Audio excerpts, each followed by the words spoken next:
Okay, so now we're going to go back to the definition of an image as a map, and we're going to go back to continuous space. And the reason for going back to continuous space is really to make a connection with other topics that you will have met in maths, coming from different fields, maybe fluid mechanics, maybe mechanical engineering, maybe even electrical engineering, in considering electromagnetic waves or potential fields. So that's the reason that I go back to the sort of XY continuous space notation. So I mentioned the del operator, and here is one use of the del operator, which is, and when it is applied before a scalar function of 1, 2, 3, 4, or n variables, then you refer to this as the gradient of that scalar function. So the scalar function is also called a potential function if you're working in something like electromagnetics or potential fields. So this applied to, so f as a function of x and y maps spatial locations given by coordinates x, y to a scalar value, a single value.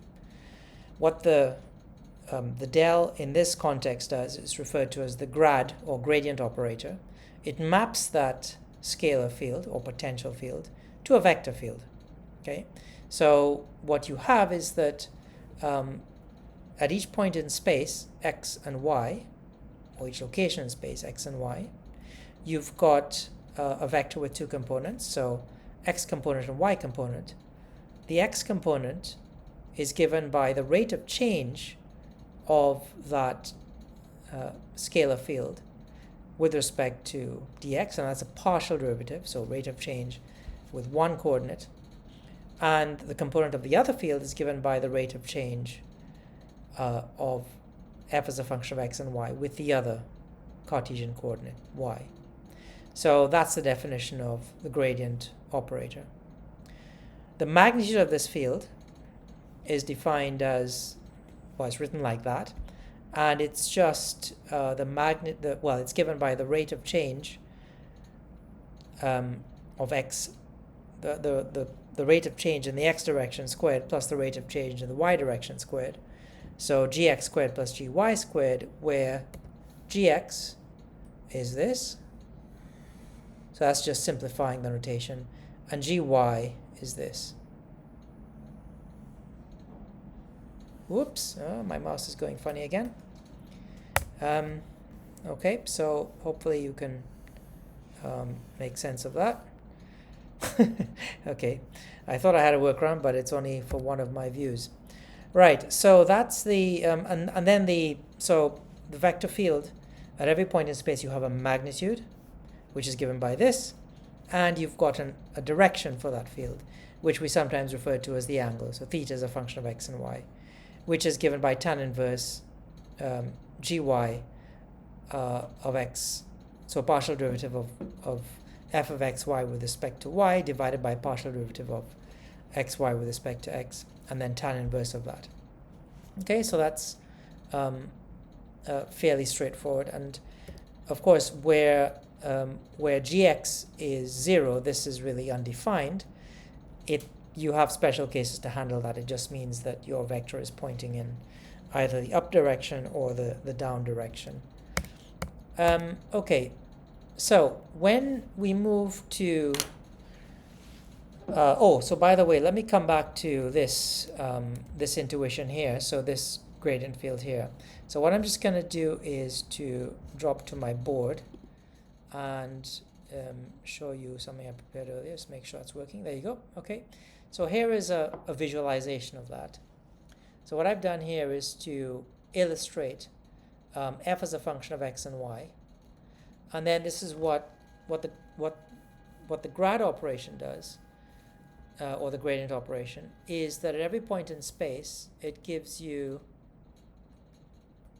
a direction vector that points towards which direction you need to move in to get to increasing intensity.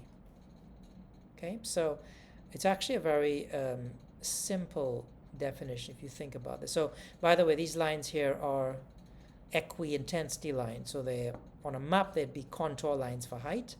So think back to your geography, and what your gradient field is doing is it's just giving those those direction vectors pointing in.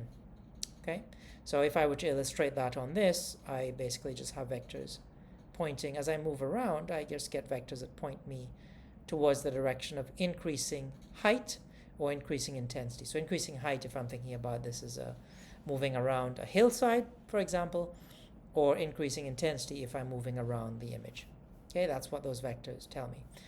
Now the length of those vectors tells me, so at every point in space, the vector gives me the direction in which I move for maximum rate of change, and the length of the direction, length of the vector tells me that maximum rate of change.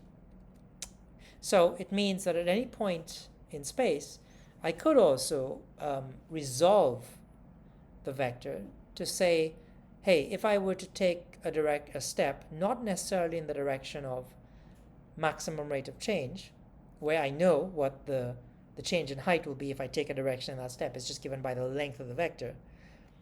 But I could ask the question, well, if I were to take a step in the x direction, what would the rate of change be? And to do that, I just take that vector at that location and resolve it against the unit vector in the x direction to get what the rate of change is in if I take a step in the x direction, and I resolve it against the unit vector in the y direction if I want to get a sense of what the rate of change is in the y direction.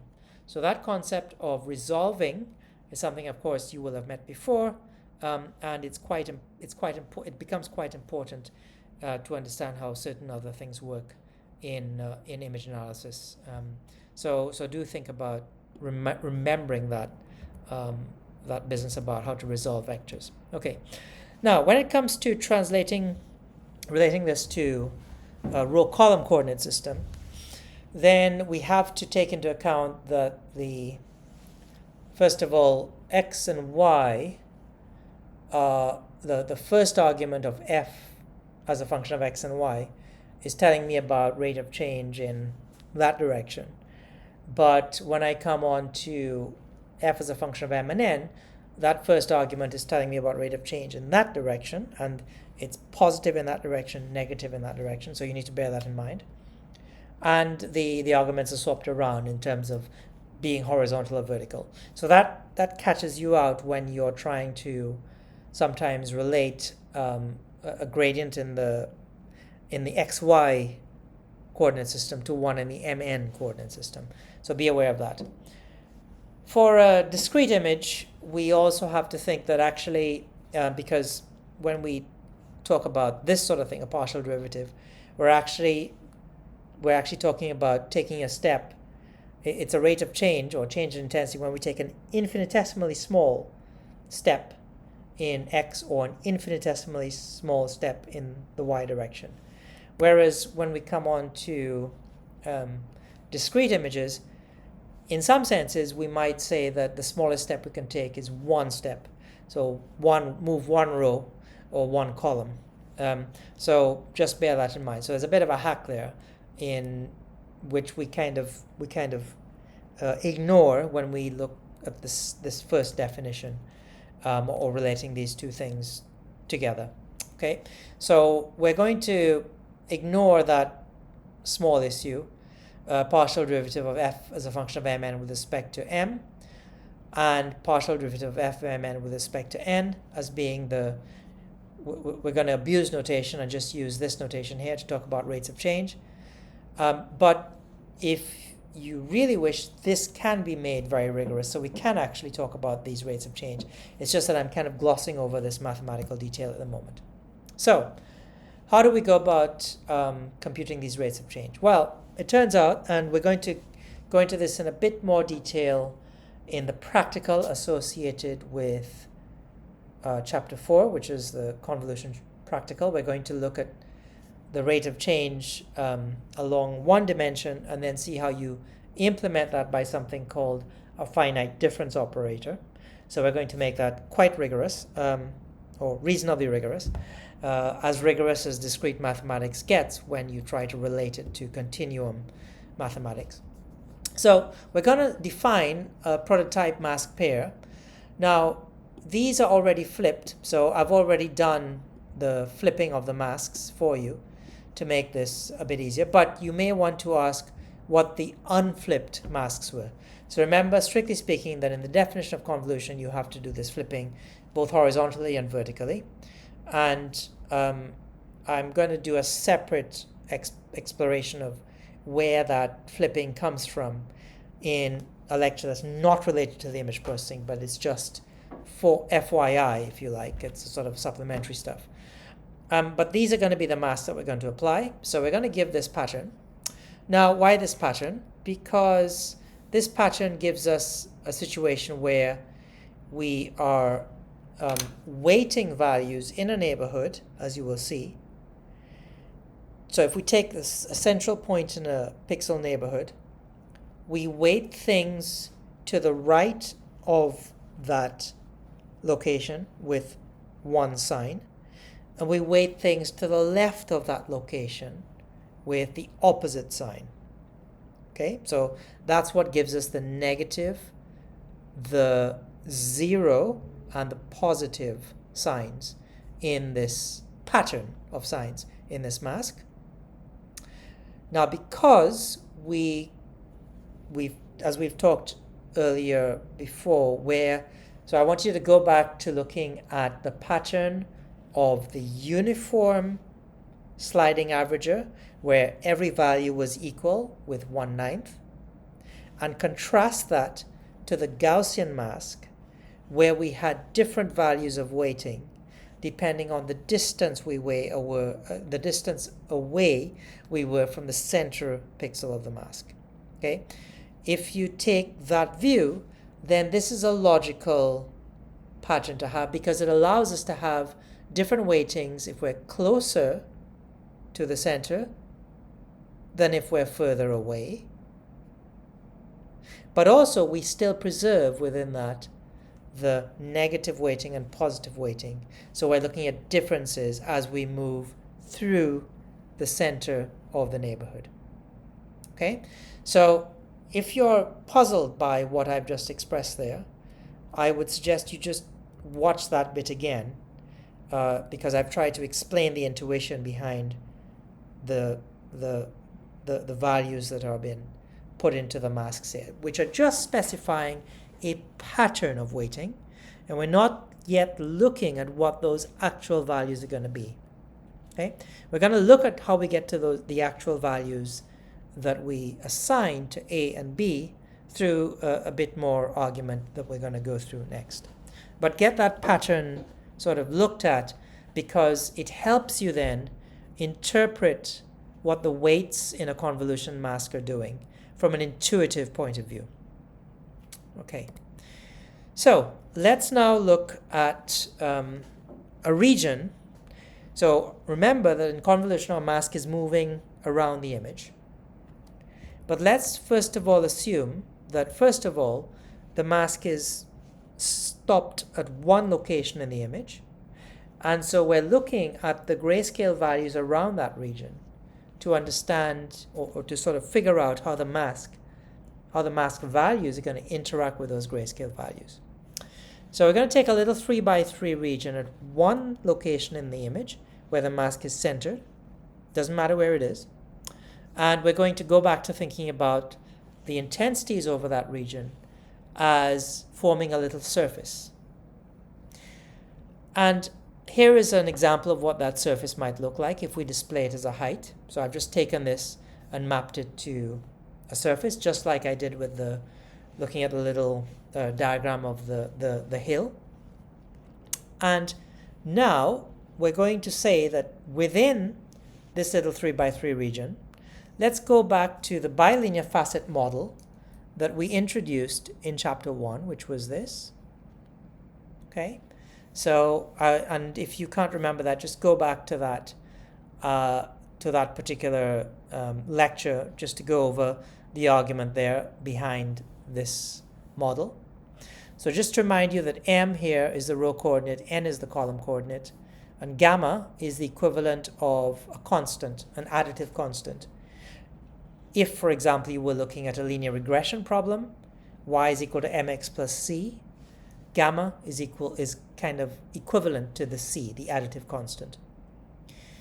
The m and the n are equivalent to, well, they're just they're the coordinates that we can change within this model. And the alpha and the beta are the rates of change of intensity as we move in the row direction or as we move in the column direction.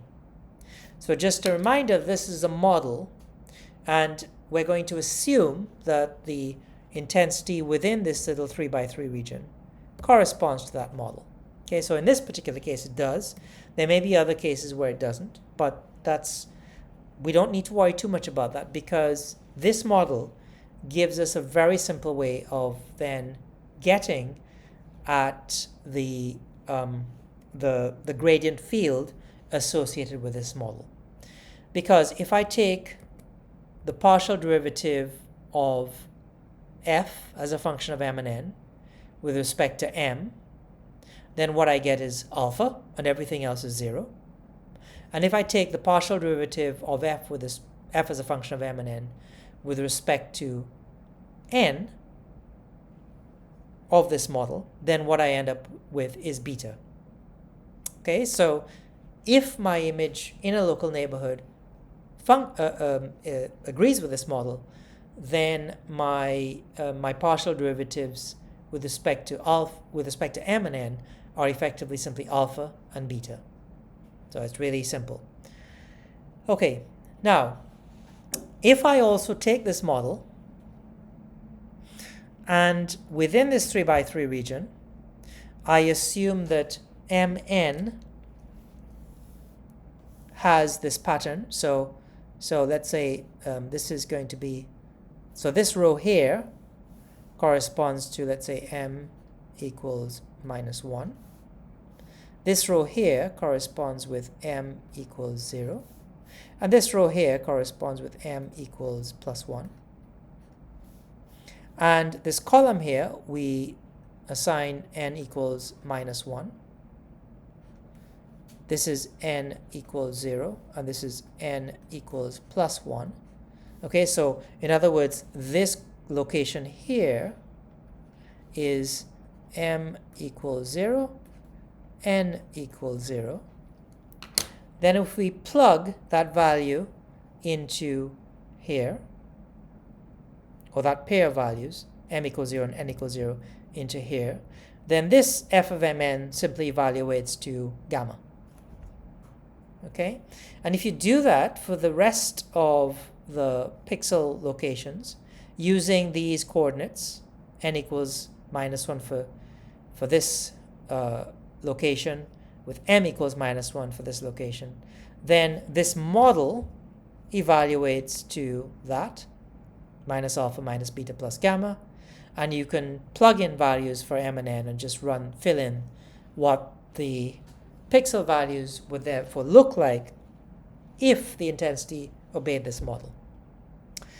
Now, given that, we can then look at what the output of the convolution mask would be when it's centered on this location, because what we need to do is simply take the dot product, the matrix dot product, between these 9 values and this mask pattern to figure out what the output would be when we have this mask being applied when it's centered on this location. So you can just go through and work through the algebra on that, and it's as hairy as it looks, but it just simplifies very simply. You just get minus a times that plus minus b times that value plus minus a times that value, etc. So just go ahead and work it out, and you'll see that the central will be weighted by, the central row here is weighted by zeros, and so you only need to consider this top row and this bottom row. Okay, if you don't get what I'm saying, go through the process of applying the mask to this model, to these values. Assume these are values. And I'm doing this deliberately so that you figure out, you think carefully and deeply about what's going on with the convolution when the mask is centered at some point in the image. So it's just going to simplify very trivially, but it's just an exercise that once you do it once, you won't forget. It also turns out, so you can go through and work that out. It also turns out that if one of the simple things you're going to find is that for both of these masks, and it's pretty obvious, and if you apply the mask to the region, then if both alpha and beta are 0, so that would mean that you're in a region of the image where the intensity is simply gamma. So the image is not changing in intensity. It's kind of a flat surface. Then what will happen because of these mask values is that this, when you take the dot product, so all of these values will be gamma, right? And so when you take the dot product with either mask, either this mask or this mask, you end up with this trivial equation here, which is that is equal to 0. And so this is true no matter what the value of gamma is, because the mask values sum to 0, which is what you have here. You will get 0 output where you have 0 rate of change of intensity. So in other words, an image which has a region of an image which has absolutely flat intensity, when subjected to convolution with masks that have this pattern, will always give you an output of 0, which is pretty obvious, okay, when you think about it. But this makes you think about it and then see the trivial nature of that truth, and then it becomes obvious why mask values that sum to 0 are going to give you 0 output where you have no rate of change. Okay. You will also see that if you want the output of your convolution to be equal to the magnitude of the rate of change, so the length of the vector is obtained by taking the outputs of both masks through convolution and summing and squaring them, then you will get the true magnitude of output for that image region according to this bilinear model. Let's just think about that, okay? When we looked at how to define the rate of change or the magnitude of the gradient field, we saw that you would need to take the magnitude of the rate of change in the x direction and square it, and add that to the magnitude of the rate of change in the y direction and square it, okay? Because it's a vector field, so you're just looking at the magnitude of the vector, and both of these are functions of spatial location, x and y, which I have suppressed here just for simplicity. Then if you apply that to a region of image intensity which conforms to this model, the bilinear model, then the rate of change, or the length of the magnitude, the length of the vector of the gradient field is going to be root of alpha squared plus beta squared. And so in order to get your mask outputs to be equal to this, then you get, or rather, your mask outputs, if you work through the algebra of using that mask pattern, you get an equation which says what you need to have in the mask, in a relationship between A and B in order for this to be satisfied. Okay. And in order to get that, so you want root of gm squared plus gn squared to be equal to root of alpha squared plus beta squared. And if you do that, or if you work through the algebra, then what you get is that 2a plus b should be equal to 1/2. So in other words, you get a relation, a constraint between the values of a and b that you have in the mask, such that 2a plus b should be equal to 1/2. Now that doesn't tell you exactly what values you should have for A and B in the masks in order to ensure that the squared output from both masks gives you something that's equivalent to or even proportional to alpha squared plus beta squared, the root of alpha squared plus beta squared. But it gives you one pair of equations, or one equation I should say, that you can use to constrain mask values. Okay, so how do we then go about specifying a second equation, or an equation that pins down the mask values more tightly? So what we can say is that, okay, in any real region, or any region of a real image, we're not going to conform exactly to a bilinear model. And if you have a look at my little choice here, right, you can see that this looks kind of approximately like it fits a bilinear model, or in other words, a plane that's increasing that has a rate of increase in one direction and a rate of increase in the other direction. But there's a bit of divergence here, so it's not a perfect planar surface. And so if we admit that that is a possibility, then the way we can handle that is we can say, okay, let's assume that my image model is actually has some deviation, so it's a stochastic model. And so maybe on average it would conform to a bilinear model with a different set of parameters for each instance of an image. But then there's a deviation in any particular image that says that we describe as being noise. And we have that, the way we create that model is that we have additive noise applied to our bilinear model. And we can take that noise to be zero mean, so the deviation might be positive or negative from the bilinear model, which is very sensible. And we can say that the noise is of variance sigma squared as a function of spatial location. We can also take something that's noise that doesn't vary with spatial location, and we can see what that gives us. But so if we now run through a bit of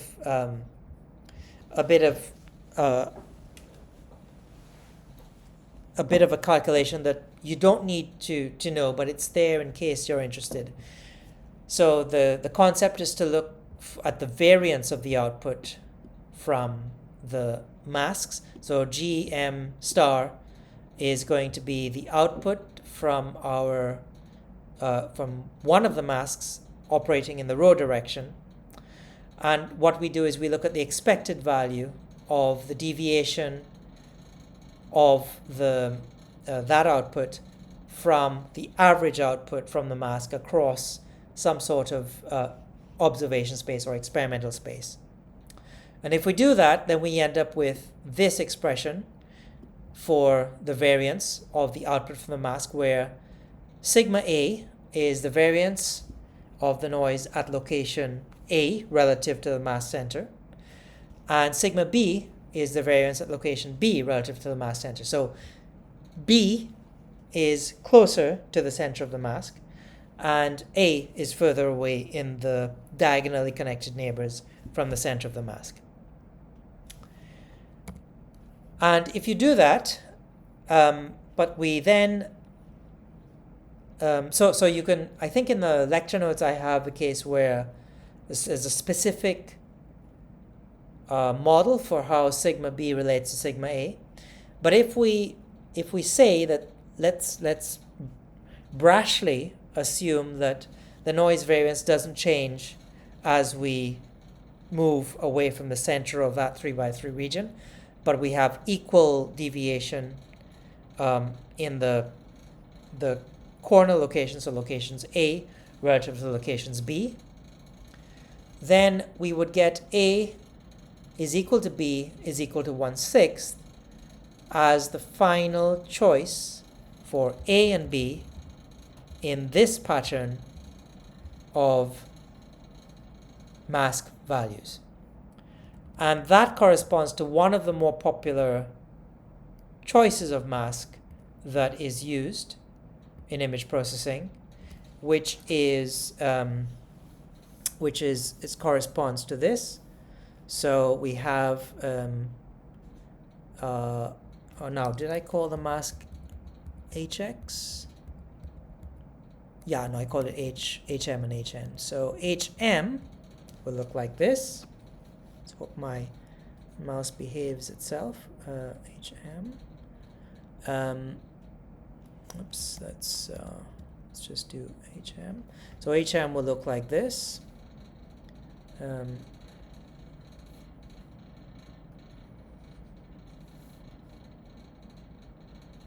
So I'm going to put the 1/6 out here, and then we're going to have -1, -1, -1, and we're going to have 0, 0, 0, and then we're going to have +1, +1, +1. We don't need the pluses, of course, but I'm just putting that in there. And then HN will look like this.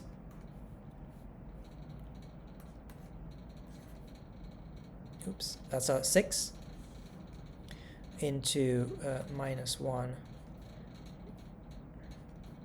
-1, -1, 0, 0, 0. Whoops. Oh dear.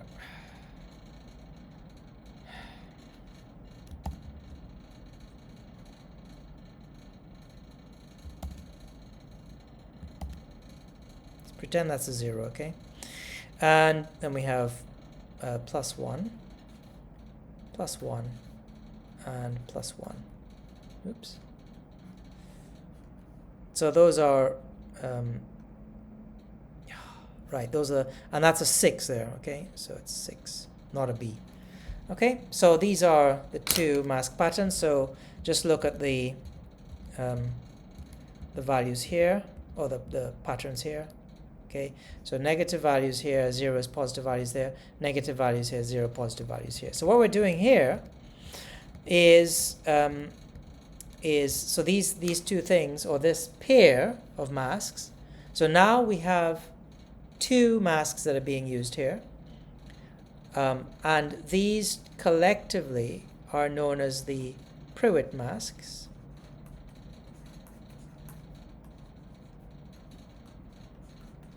They are not edge detection masks, although they are sometimes described as being edge detection masks, but they are gradient estimation masks.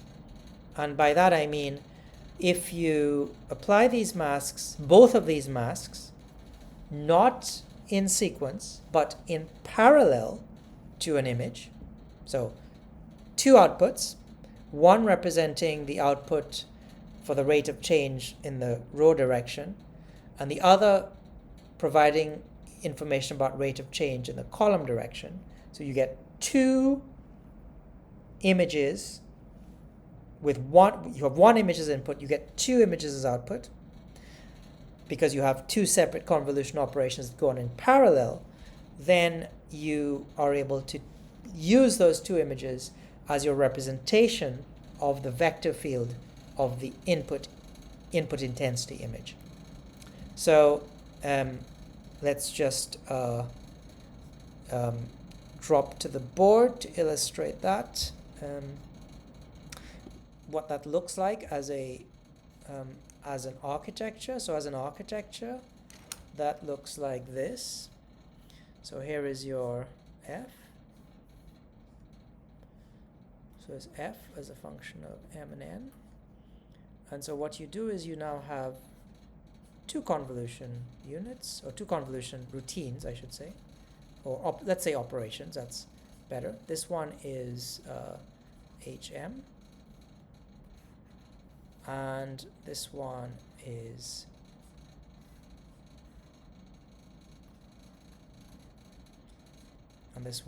hn.